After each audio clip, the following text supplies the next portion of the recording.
Video perundungan oknum guru pada siswi SD di Kota Bau-Bau, Sulawesi Tenggara viral di media sosial. Oknum guru merekam siswi yang menangis akibat dihukum karena tidak bisa menjawab soal di depan kelas.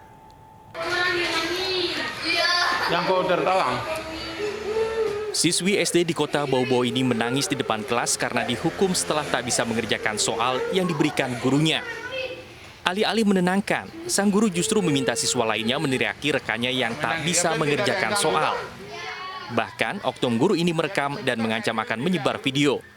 Kejadian ini pun lantas viral di media sosial. Akibat kejadian ini, korban malu dan trauma sehingga tidak mau bersekolah. Pihak sekolah masih mendalami laporan orang tua korban dan mengaku tak mengetahui kasus ini. Saya juga tidak tahu persis itu, karena saya tidak lihat langsung videonya, hanya laporan dari mamanya si anak. Meski sempat digelar mediasi dan disepakati untuk berdamai, orang tua korban tak terima karena video perundungan sudah kadung tersebar dan viral di media sosial. Dari Kota Bau-Bau, Sulawesi Tenggara, Andi Eba, iNews melaporkan. 3 anak perempuan di bawah umur yang menjadi korban kekerasan seksual ayahnya di Bandar Lampung menjalani pemulihan trauma, sementara pelaku telah mendekam di sel tahanan Polda Lampung. Tersangka RO kini harus mempertanggungjawabkan perbuatannya. Pria berusia 48 tahun ini harus berada di balik jeruji besi karena mencabuli anak kandung dan anak tirinya yang masih di bawah umur. Kasus kekerasan seksual terhadap 3 anaknya yang masing-masing masih berusia 16 tahun, 5 tahun, dan 2 tahun tersebut terungkap setelah korban bercerita kepada bibi dan pamannya tentang perlakuan bejat ayahnya. Sedangkan ketiga korban masih menjalani pemulihan psikologi milik Provinsi Lampung. Korban saat ini sudah kita tampung di rumah aman ya. Karena ini kan rujukan kasus ini dari Cilegon, karena pamannya itu yang melaporkan itu berdomisilinya di Cilegon. Jadi tidak mungkin dong artinya dengan jarak yang begitu jauh. Nah, sehingga korban saat ini kami tampung di rumah aman yang merupakan fasilitas yang disediakan oleh pemerintah daerah, dalam hal ini di UPTD PPA Provinsi Lampung. Polisi menjerat pelaku dengan Undang-Undang Nomor 35 Tahun 2014 tentang perlindungan anak dengan ancaman sanksi pidana maksimal 15 tahun penjara dan denda 5 miliar rupiah. Dari Bandar Lampung, Seorang tukang cukur rambut di Bone, Gorontalo dibekuk polisi karena mencabuli sejumlah anak di bawah umur. Para korban yang masih duduk di sekolah dasar diiming-imingi layanan gunting rambut gratis.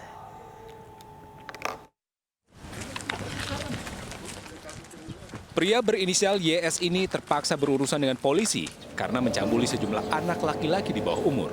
Pelaku sempat buron selama 2 bulan sebelum akhirnya ditangkap di Bitung, Sulawesi Utara.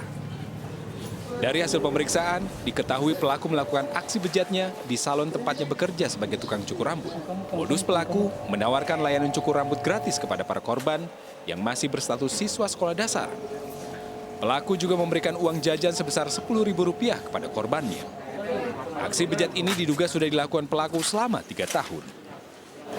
Modusnya itu adalah mencukur gratis ataupun potong rambut itu sebagai anak-anak, diberikan free, bahkan diberikan uang jajan oleh pelaku. Diduga ada lebih dari 5 siswa SD yang menjadi korban tindakan asusila pelaku. Polres Bone Bolango masih mengembangkan penyelidikan untuk menemukan korban lainnya. Sementara itu, pelaku telah ditetapkan sebagai tersangka dan dijerat pasal tindak pidana kejahatan asusila dengan ancaman hukuman 15 tahun penjara. Dari Gorontalo, Burhan Undu, iNews melaporkan. Jenazah mantan anggota TNI AU yang ditemukan tewas di Makassar, Sulawesi Selatan telah dijemput pihak keluarga. Polisi masih selidiki pemicu pertikaian antara korban dengan seorang sopir yang mengakibatkan korban tewas.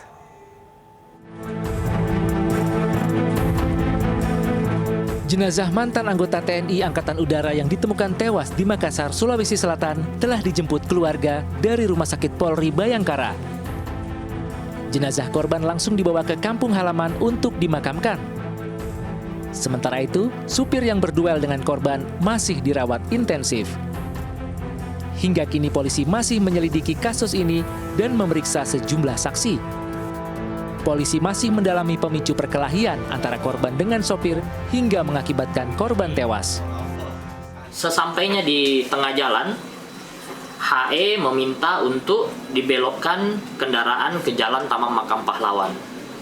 Di Jalan Taman Makam Pahlawan itulah HE tiba-tiba melakukan penganiayaan terhadap MS di bagian paha dan dada. Seketika itu juga MS melakukan perlawanan dan merebut sangkur dari HE dan sempat mengenai HE juga di bagian dada. Setelah itu MS keluar dari mobil dan berteriak meminta tolong kepada warga sekitar. Sebelumnya korban ditemukan tewas di saluran irigasi dekat minimarket di Makassar, Sulawesi Selatan Sabtu dini hari. Korban mengalami luka tikam pada bagian dada. Korban tewas usai bertikai dengan seorang supir yang juga dikenalinya. Dari Makassar, Sulawesi Selatan, Muhammad Nurbone, iNews melaporkan. Polri dan TNI memburu kelompok separatis dan teroris Papua yang terlibat kontak tembak dengan aparat di Intan Jaya dan terlibat pembakaran Bandara Sugapa. Situasi di Bandara Sugapa sudah bisa dikendalikan. Kontak tembak antara kelompok separatis dan teroris Papua ini membuat panik warga. Beberapa warga berusaha sembunyi menghindari kontak tembak. Polisi masih memburu para pelaku. 4 hari lalu, suasana di Intan Jaya sempat memanas, bahkan di malam hari.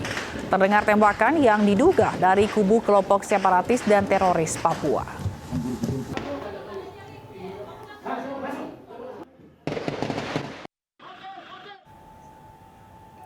Selain terlibat kontak tembak, kelompok separatis dan teroris Papua juga berulah dengan membakar Bandara Sugapa, Papua. Beruntung 1 persatu warga yang berada di dalam bangunan yang terbakar berhasil diselamatkan. Tidak ada korban jiwa dalam insiden ini. Karyawan Airnav dan warga mengungsi ke gereja. Sementara operasional Bandara Sugapa dihentikan sementara kecuali untuk penerbangan darurat. Tuhan lindungilah saya. Tidak ada masalah sebetulnya. Ini untuk perlu kami informasikan, 2 bulan terakhir untuk Kabupaten Intan Jaya ini cukup kondusif. Aktivitas masyarakat cukup bagus. Maka kita dikejutkan ketika hari Rabu kemarin, rekan-rekan TNI yang saat melaksanakan patroli, mereka ditembaki oleh kelompok kriminal bersenjata. Terus kemudian pada malam harinya, mereka melakukan penembakan lagi ke pos TNI yang ada di Koramil dan bahkan juga melakukan penembakan yang mengarah ke Polsek yang ada di Intan Jaya, sehingga kontak tembak ini tidak bisa dihindarkan karena rekan-rekan kami juga berupaya untuk mengamankan diri dan melindungi diri sehingga kontak tembak berlanjut meskipun sesekali mereka mengeluarkan tembakan ya dan tentu ini menjadi strategi bagi rekan-rekan kepolisian dan TNI yang untuk mengamankan diri karena beberapa kali Bapak Kapolda tegaskan bahwa beliau sudah perintahkan kepada seluruh pasukan yang ada di Papua untuk tidak. Sementara itu, polisi menetapkan 1 orang tersangka penyerangan pos polisi di Panton Ru, Polres Aceh Barat. Meski telah memeriksa 5 orang saksi, namun polisi belum berhasil menemukan senjata untuk menyerang pos polisi tersebut. Polda Aceh mengamankan 1 orang pelaku penyerangan pos polisi Panton Reu Aceh Barat. Dari 5 orang yang sempat diamankan, 1 diantaranya ditetapkan sebagai tersangka dan diamankan di Mapolres Aceh Barat. Adapun motif penyerangan pos polisi itu diduga dilatar belakangi perasaan dendam terhadap polisi, lantaran sebelum kejadian, 5 orang tersebut diburu polisi terkait perampokan emas.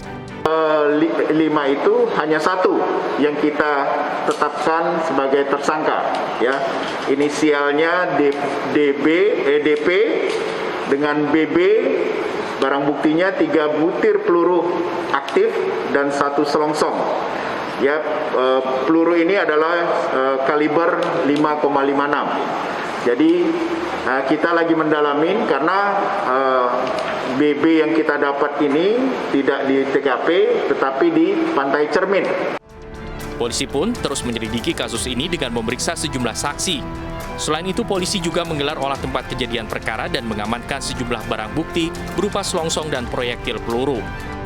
Penyerangan pos polisi di Aceh Barat itu terjadi Kamis dini hari. Tak ada korban jiwa dalam insiden penyerangan. Dari Aceh Barat, Aceh, Taufan Mustafa dan Afsah, iNews melaporkan.